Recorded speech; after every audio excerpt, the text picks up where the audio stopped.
Hey, welcome to Covenant Conversations. My name is Kyle Burkholder, and this is our podcast that is intending to have meaningful conversations around everyday topics and things affecting your life. And our attempt is to have a gospel-centered and wisdom-filled conversation that might help impact not only your relationships, but your everyday life. Today, my guest is Carissa Wott. She's not only a church member and a friend, she is a wife and a mother. She's a clinical psychologist. She has an incredible insight into lives all around our region, but it's specifically an incredible insight into the life of women. And our topic today are the 3 silent issues affecting women. And she and I both have seen some things that our women are going through, and we want to put words to it. And more than that, begin to create solutions, begin to create pathways of healing. And Carissa has so much wisdom on this. I cannot wait for you to hear where she's going. And this especially applies to partners, friends, husbands. This is not your chance to tune out because this is for just women and just women who have issues that they're dealing with or that are affecting them. This is for everybody, because we're not only going to get into the issues affecting women, but we're going to get into how do we be a support and encouragement if we are not that woman having that issue. There are ways we can be helpful and encouraging and speak the love of Jesus into others' lives. And so, like I said, so excited for what you're about to encounter. Can't wait to get you there. So I'm going to stop talking and we can get into the conversation. Welcome to Covenant Conversations. My name is Kyle Burkholder. I'm so excited to be here today with my friend Carissa Wott. Carissa is a member here at Covenant Church and a woman who wears many hats. And so what I would love to do before we even tell you what we're here to talk about is, Carissa, who are you? What is it that you do? What are all the ways you identify yourself? And tell us about you. Okay. Well, like Kyle said, my name is Carissa. I am a longtime member of Covenant. I started at Covenant almost 20 years ago when I moved to Bowling Green for graduate school, and I've been there ever since. I'm a mom with 2 littles at home, not so little anymore, but in my head they're little. I have a husband, Dan, and I'm a clinical psychologist by trade. Okay. Do you want to set up our topic, or do you want me to set up our topic? Because we have an interesting topic today. You and I, let me set it up this way. And then I'll let you sort of get us into it. You and I, we talk regularly. You oversee our women's ministry along with a great team of people. And I sometimes want to run things by you that I'm hearing that land on my couch. So my pastoral counseling couch is very different from your clinical couch. And yet a lot of the same issues come up. And so I said, are you hearing these things? Is there a crisis that I'm seeing? Are you seeing it? And you went, yeah, I'm kind of seeing what you're seeing. And so I said, well, we maybe should address some of these things. Could you tell us? And what I asked Carissa for today, if you're waiting with bated breath as to what are we talking about, I asked her, what are the 3, if there were 3, what are the 3 silent issues affecting women today? And the idea was, how do we give voice to what women are going through? How do we make sure that not only do you feel seen and heard, but maybe even start to walk out what it means to live through these things and live above these things? So with that said, maybe, Carissa, do you want to reveal the first of the 3 issues that you identified for us? Absolutely. So first thing, when you came to me and you said, what are the 3 silent issues? The very first thing, it probably took about 2.5 seconds, if that came to my mind was just deep, pervasive feelings of inadequacy and these deep insecurities. And I think a lot of people hold these, but wow, women, I think, are walking along capable, competent, really smart, intelligent, friendly, wonderful women. You can look at them and say, I think I know how you feel about yourself. And internally, they are crippled with just deep insecurity and feeling constantly like they are not enough.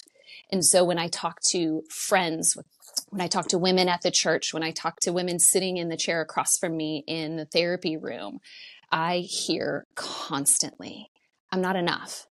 And it's not like, here's this one area of my life that's not enough. It's my body doesn't look right.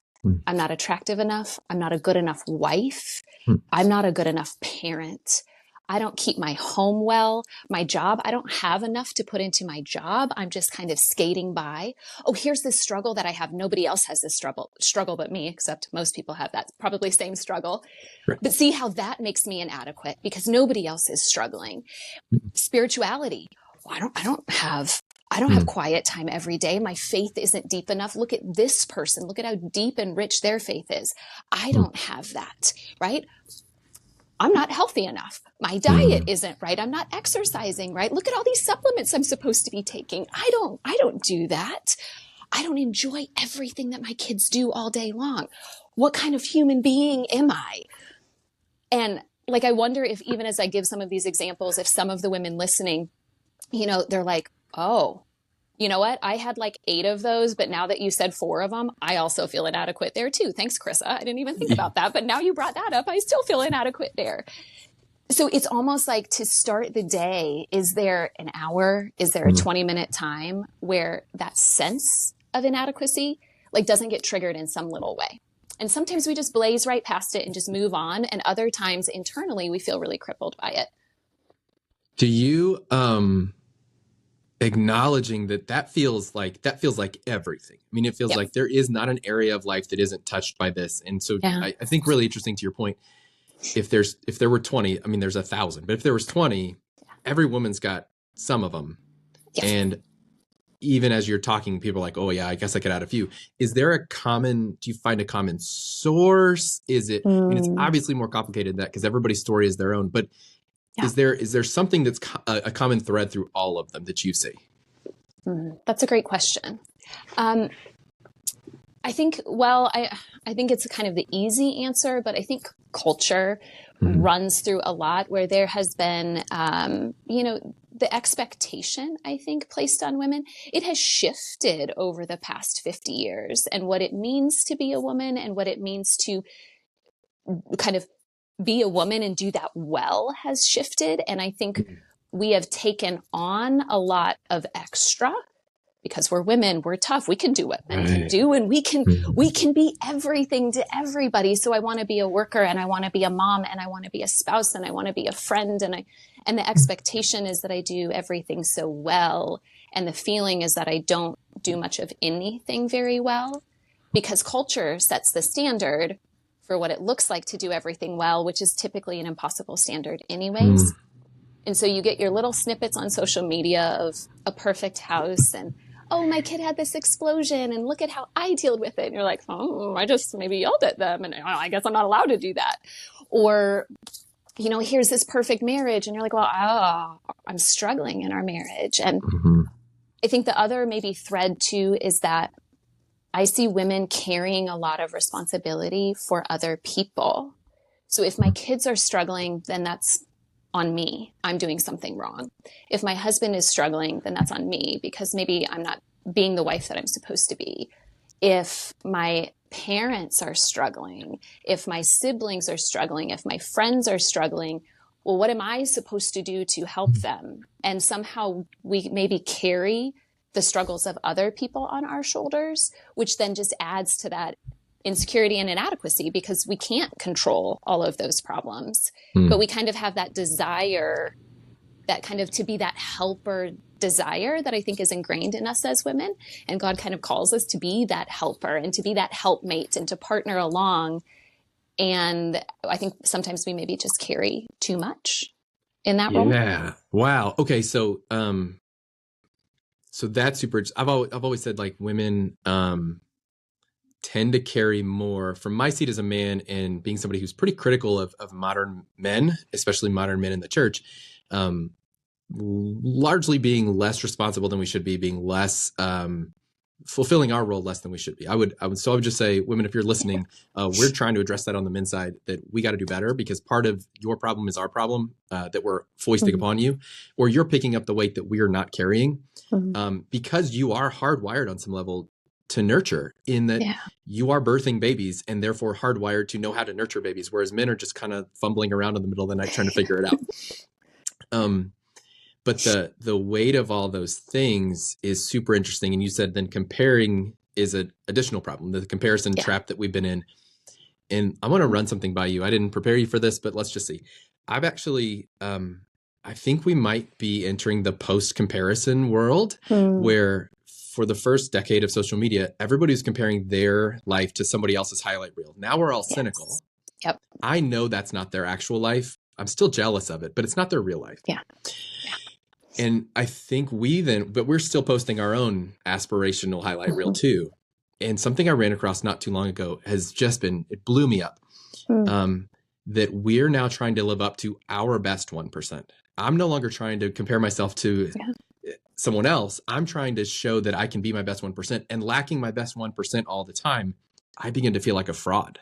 Absolutely. Because I can't be this person I'm projecting to the world. And so maybe I'm not that good at anything. And so when you talk about inadequacy, this came to me from a pastor who said, everybody sees me at my best 1% for 30 minutes a week. Yep. And I can't live up to that. So they see me at the grocery store and they're really disappointed that I don't have a great sermon for them. I'm just bumbling through the aisle. Yeah. And I thought, how true of all of us that we're now comparing not even to the others, we're comparing to our own best 1%. Does that register as something that's beginning to be the next level of like, well, I can't even make live up to my own expectations for my own life and my own best 1%. Yeah, I absolutely think that there's legitimacy to that. And the standard, even for our best 1%, I talk to people all day long, and I probably fall in, I'm guilty of this, is that the standard that I set for myself is up here. And the standard that I'm willing to accept for other people is here, or maybe even down here. And so I hear the words constantly of, I would never expect this out of anybody else. But of course I expect it out of myself. Nobody could live up to that standard, but I sure expect it out of myself all the time and in all the domains of my life. And so not only is it impossible to live up to that 1% all the time, but if that 1% is actually sky high to begin with and is not actually really achievable, then yeah, it probably just the difficulty gets compounded, I guess. Okay. That's a heavy start. I promise we're going to come back around to what are some of the solution sides of these things, or how do we think about these things differently, or what's the work I could begin to do if I'm listening and going, I got to be better. Take me to the second one. So can you reveal our second issue, begin to unpack that? Let's see. What is the second silent issue affecting women? Yep. So the second silent issue directly stems from the first. So if I struggle deeply with feelings of insecurity and inadequacy, I want to look at how do I cover them up? And so I cover them up with busyness. If at my core, I feel like I am not enough, well, let me do more so that I can prove to myself and other people that I am enough. So adding more, because the more I do, the more worthy I become. So let me wake up at 5 o'clock in the morning and make sure to get that quiet time. And then I've got to exercise. And then I've got to make sure that the kids get off to school okay, or that I give my husband, a little bit of just like love and affection in the morning. And then I've got work, but then I've got extra work, because you're supposed to work like you don't have kids, and you're supposed to have kids like you don't work. Or if you work inside the home, 100% of your focus is on that family all of the time. And let's do all these extra activities and volunteer at the church. That's great, right? That's important. Everything. They're all good things, but then we just start adding and adding and adding and adding. And then that person starts to burn out. And then the question is, why am I not good enough that I can't handle all these things? Because everybody else does. And then we cycle back to that insecurity, right? So the busyness comes from insecurity, and then absolutely fuels the insecurity as well. So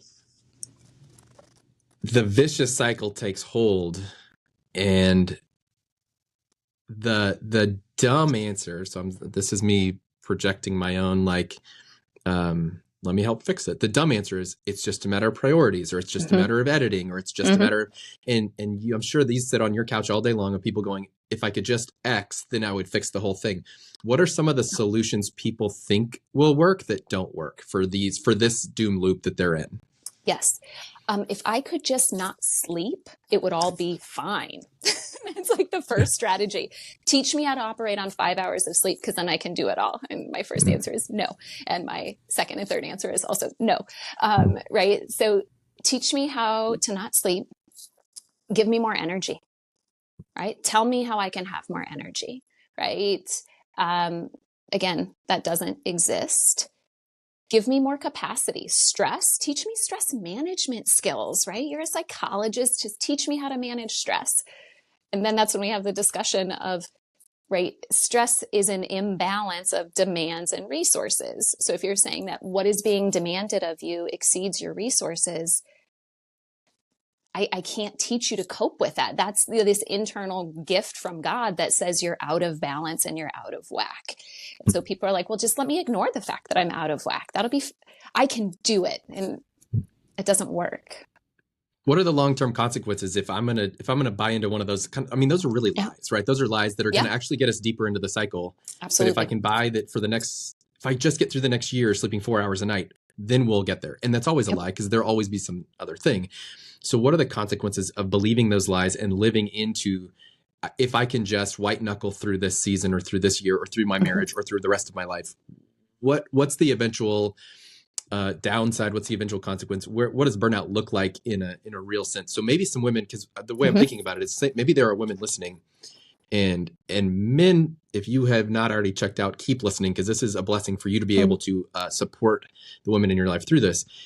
There are probably women listening who are identifying with all these things. Yes. And what does it look like on the verge of that burnout? What does it look like when you do burn out? So maybe somebody can go, oh my gosh, I didn't know I was that close to the cliff. Yep. And what does it look like on the other side of the cliff? Yeah. So when we start to see some of this burnout, number one, you start to see physical health collapse.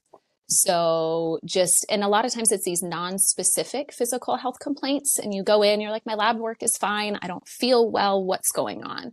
So that's a sign. Autoimmune conditions worsening. That is a huge sign, because that stress is just creating that immune response and overactivity in the body.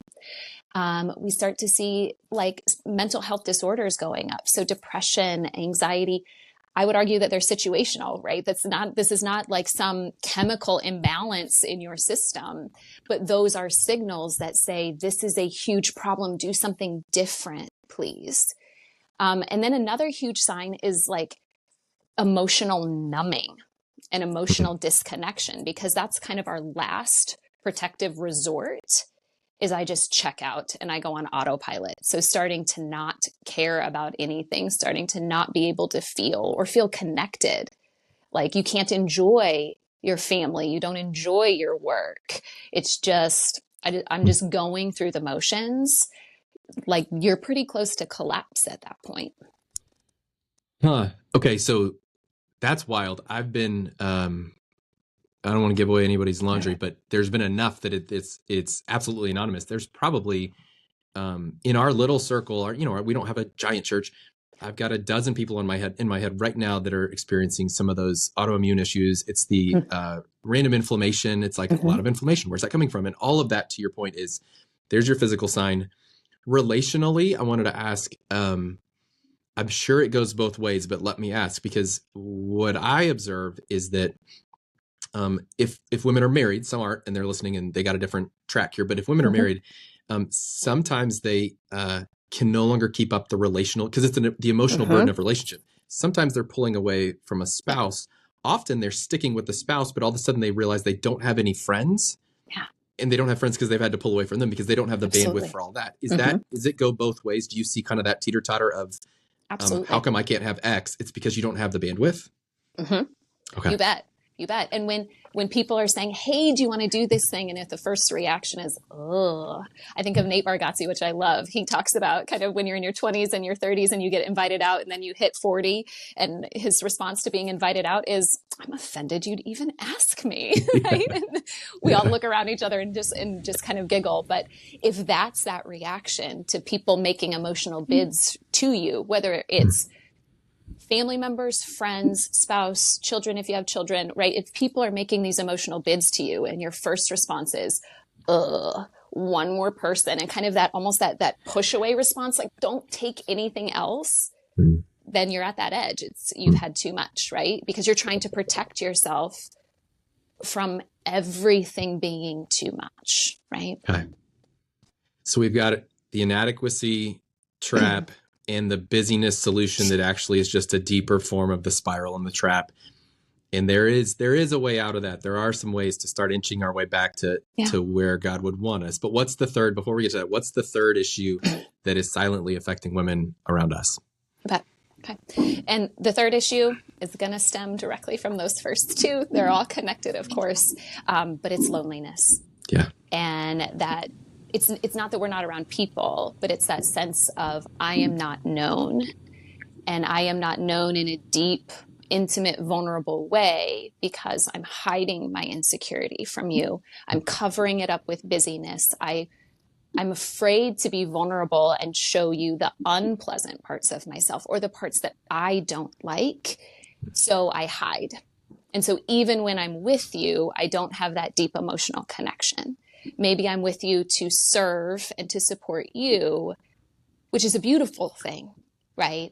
But I'm not open to being known or sometimes being served or supported. And so you get a lot of superficial relationships and not a lot of depth, which feels just incredibly lonely.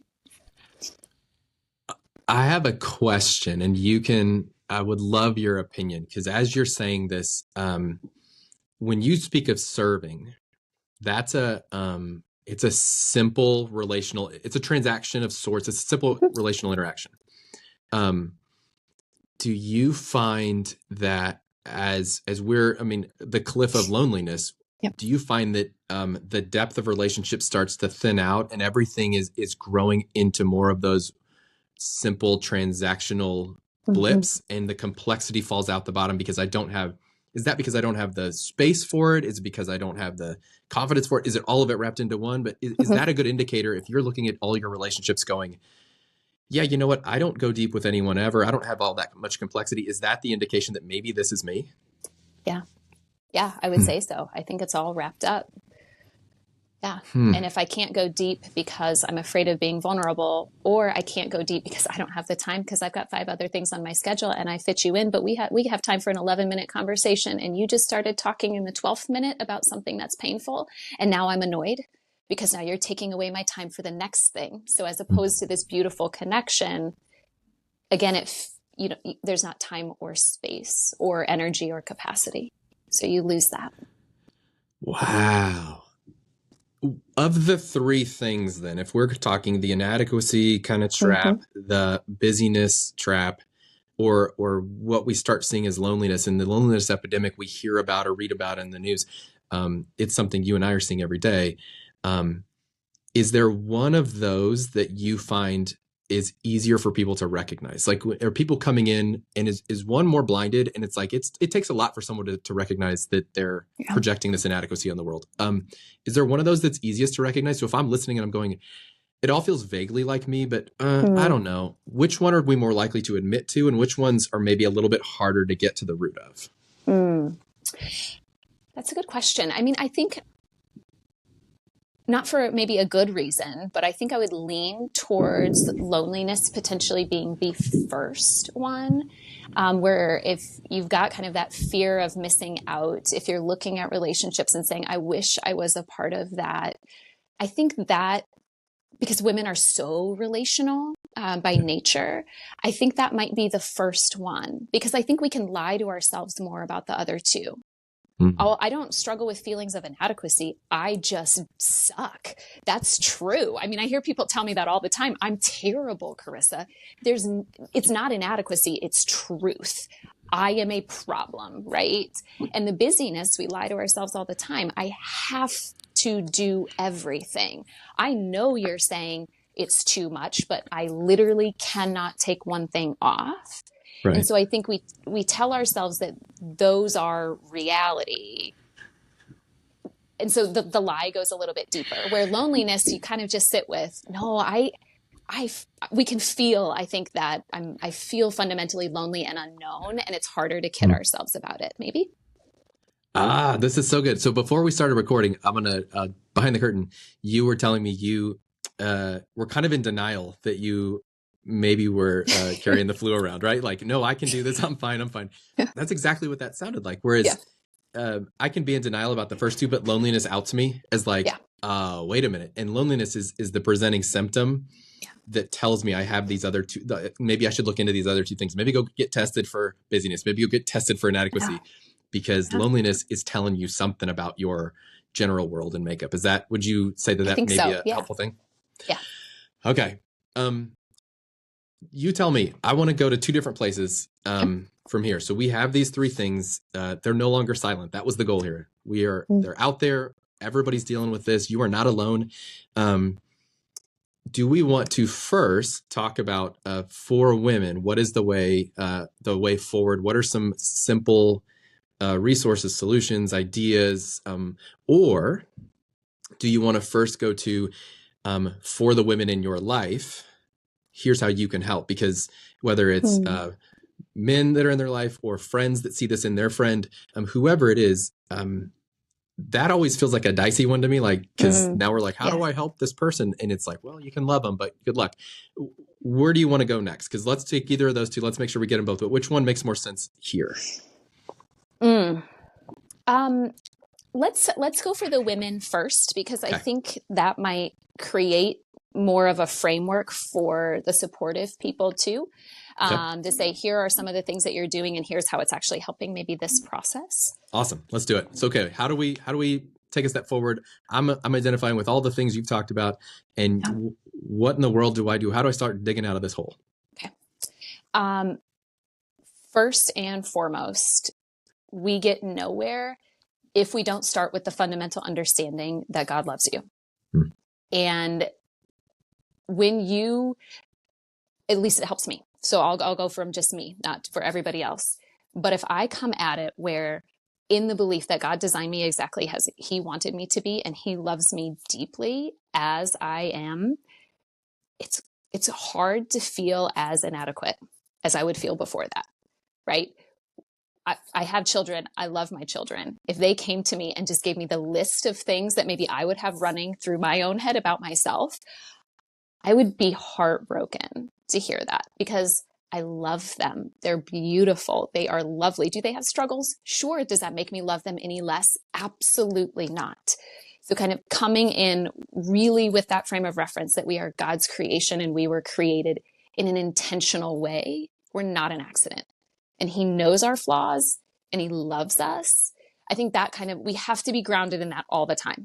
And I struggle with that personally. That's hard because, well, nope, the world takes over. But I think you get nowhere without that framework to start. Awesome. And then from there, if he loves me, then walking in with the belief that other people probably can love me too. And I don't have to earn love. God says that I'm worthy of love, and not every human will love me. That's okay. Yeah. But I, as I am, can be worthy of that without earning it through my actions and through my busyness. And so then I think the next step that goes along with that is intentional vulnerability, which is hard. Finding a human being that you trust and saying, this is something that I'm going to share, that I feel ashamed about, that I feel embarrassed about, that I feel inadequate about, and taking that risk with them. Here's the interesting thing there. I have people do that in my office all the time.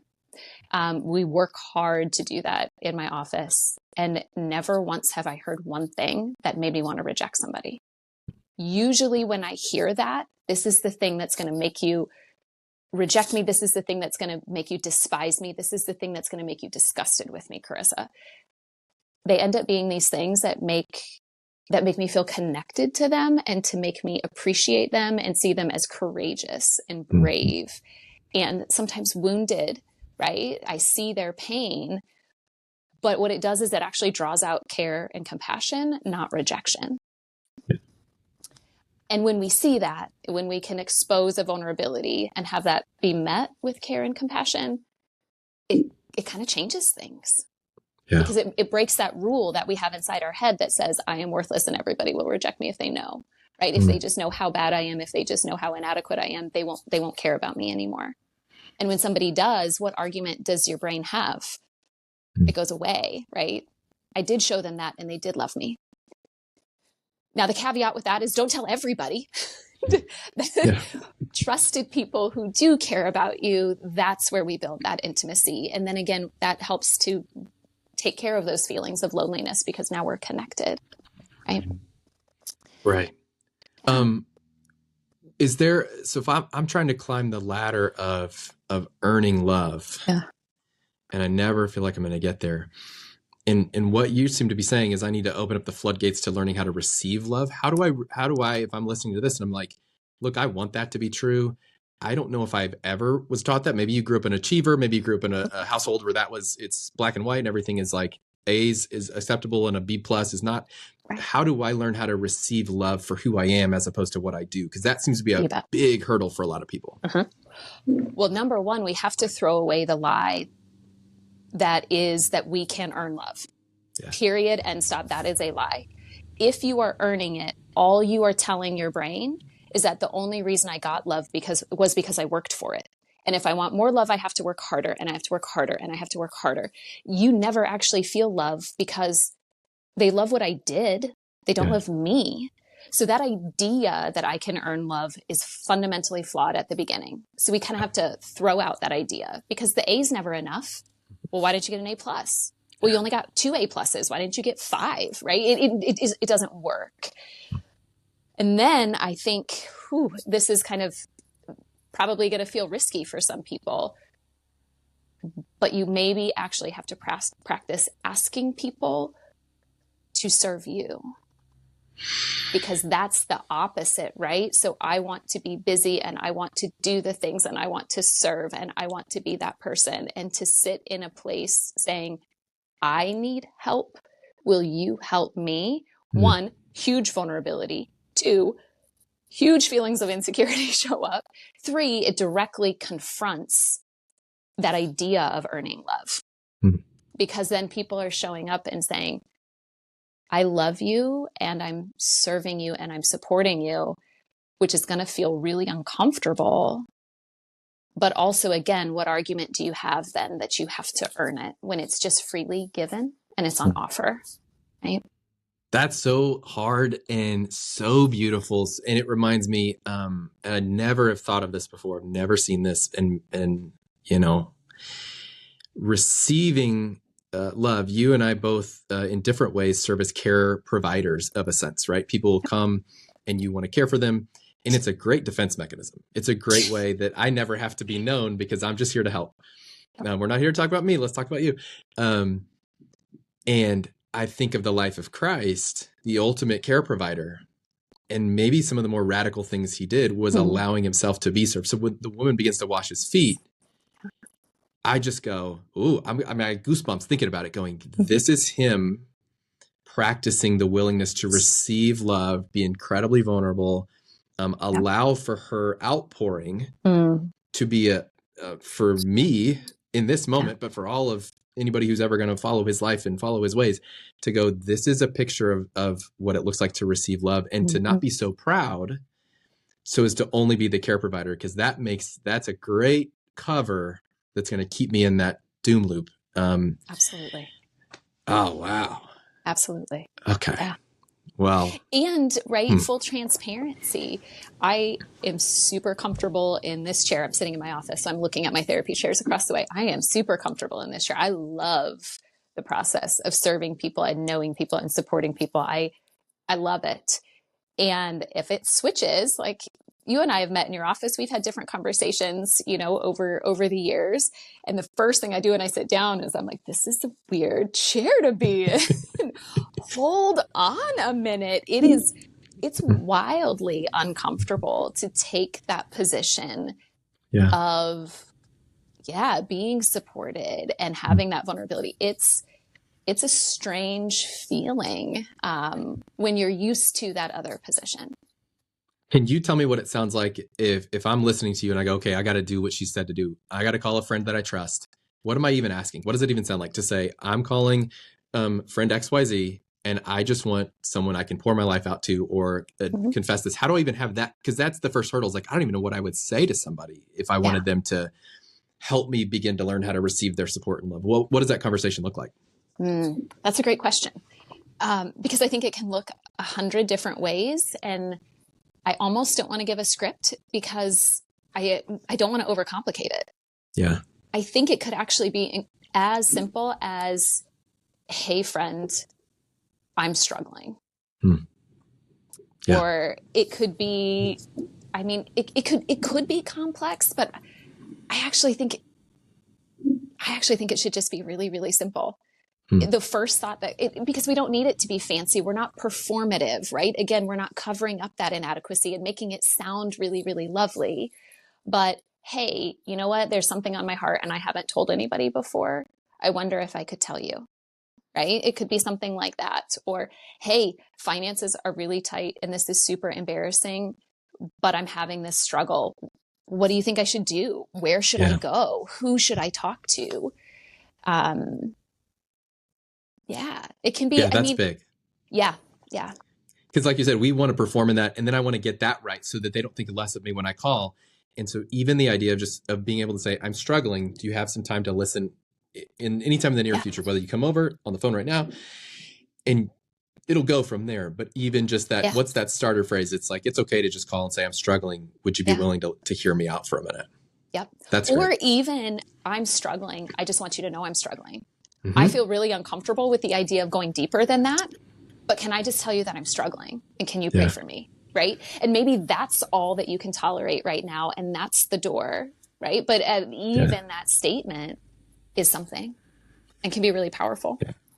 That's a perfect segue to friend, helper, husband, boyfriend, whomever that's trying to be the helper, because there's some harm that can get done if we as helper, we as spouse, we as friend aren't sensitively, delicately walking through this with somebody really working through the depths of this valley. Yep. So what is a good thing? What do I want to avoid? So let's say my wife is going through it and I want to be this person. What do I want to avoid?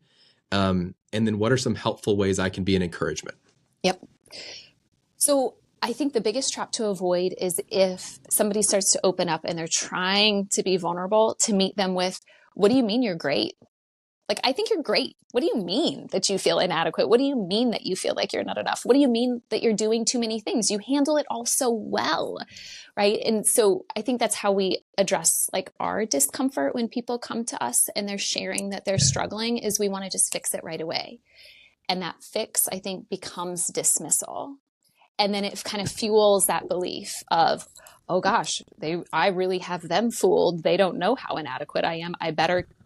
If they did believe that I was, they would reject me. So I better keep playing this game, right? So don't argue with their self-perception. Don't argue with their feelings. Yep. It's okay to say, I'm sorry you feel that way, or I hate that you feel that way. Tell me more. Yeah. Okay.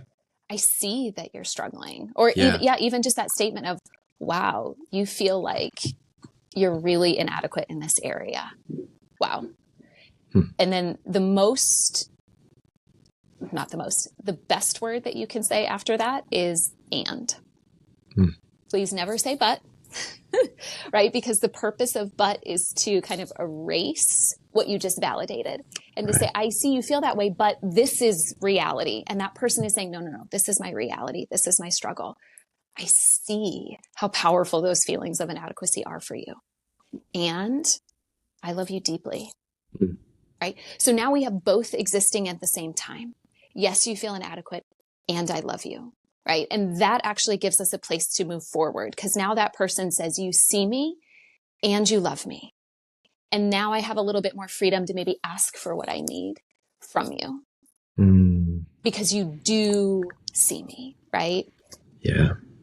And I think that love piece is really important. And I think for sometimes the people that we're closest with, that's that thing that just gets brushed away, I think, most easily. We get busy. And so it's, I love you. I care about you. Hi. Well, of course, you know that you're important to me. Of course, you know, I think that you're great. But having intentional times where we're telling the people in our lives that we love a lot, I love you. Here's something that I think that you do really well. This is a characteristic that I love about you. This is a flaw that you have that is super endearing to me. And I'm so glad that you have that flaw. Here's how this thing that maybe you don't do that well allows me to use my strength in the relationship. And I love that I get to bring my strength in here and you get to bring your strength in here. And now we have this supportive partnership, right? That's a beautiful relationship. But you're saying, I love your weaknesses, not I'm rejecting your weaknesses. That's so good. We use a lot of valley language in the church world, mountaintop being great life and the valley being it's when it's hard.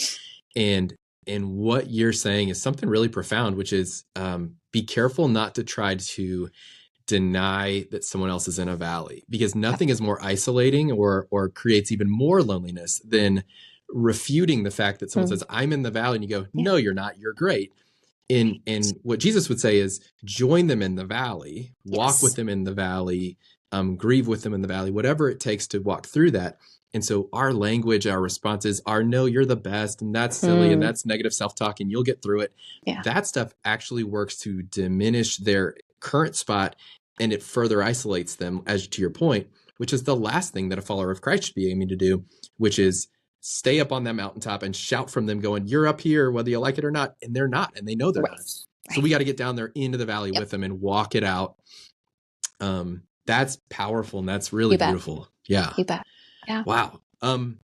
Okay. So my hope is that somebody who is in the valley right now feels a little less alone. And what I'd love to do is let you tell us, maybe you have a last word. You want to give people one last thing, like make sure you don't forget this. If you forget nothing, if you remember nothing else, remember this. Maybe you have a last word.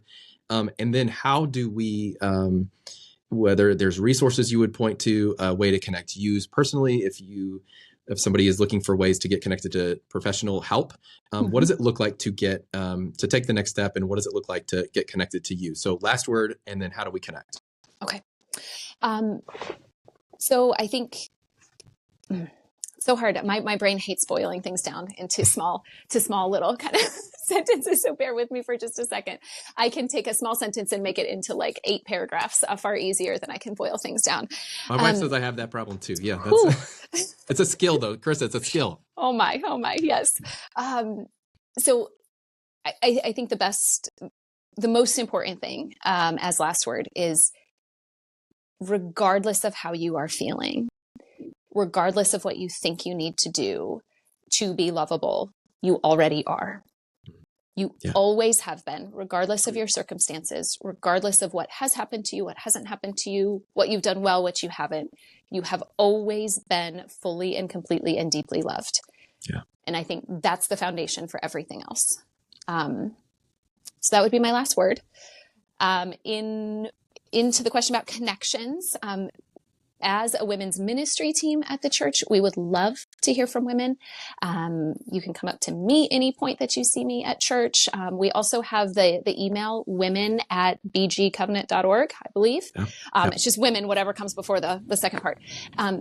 We would love for you to send prayer requests, to send your struggles our way. We will pray for you. We meet monthly to plan events, and to try to create opportunities for women in the church. And we want part of that time to be dedicated towards praying for women and building up women. And so if you have anything that you're struggling with, you are always welcome to share that. And we will join you with prayer, or, as we're able to, like maybe set up coffee or a connection or something like that. So you are always welcome to message there.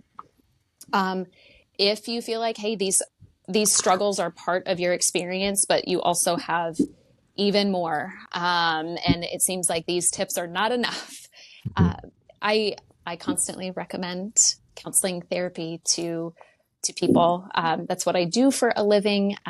It can be a beautiful thing and a beautiful tool, I believe, that God can use to help heal you and to help teach you how loved you are and how you can flourish. And so there are so many wonderful practices out there. You can use that same email and message me. I'd be happy to try to direct you to a local practice. Not all practices have Christian providers. I also think that that's okay. I think there's a lot that can be done with Christian providers, and a lot also that can still be really, really helpful and useful for providers maybe that don't believe. But I think that's kind of careful. And we want to walk through that intentionally when you're deciding if you want to get help. But I think that's always an option to detrain some of the things that you've learned from earlier on. Awesome. Carissa, thank you so much for being willing to give your valuable time and insight. I think this is going to be an incredible gift for our women, and I hope they use that email, women@bgcovenant.org. Prayer requests, looking for more additional resources, contacts for providers, any of the things. Carissa and this team are faithful in not only praying for women, we've talked, and they're praying for our men too. Like they are here for the church. And so if you are listening to this going, I could use even the slightest bit of encouragement, help, or anything else, use that email.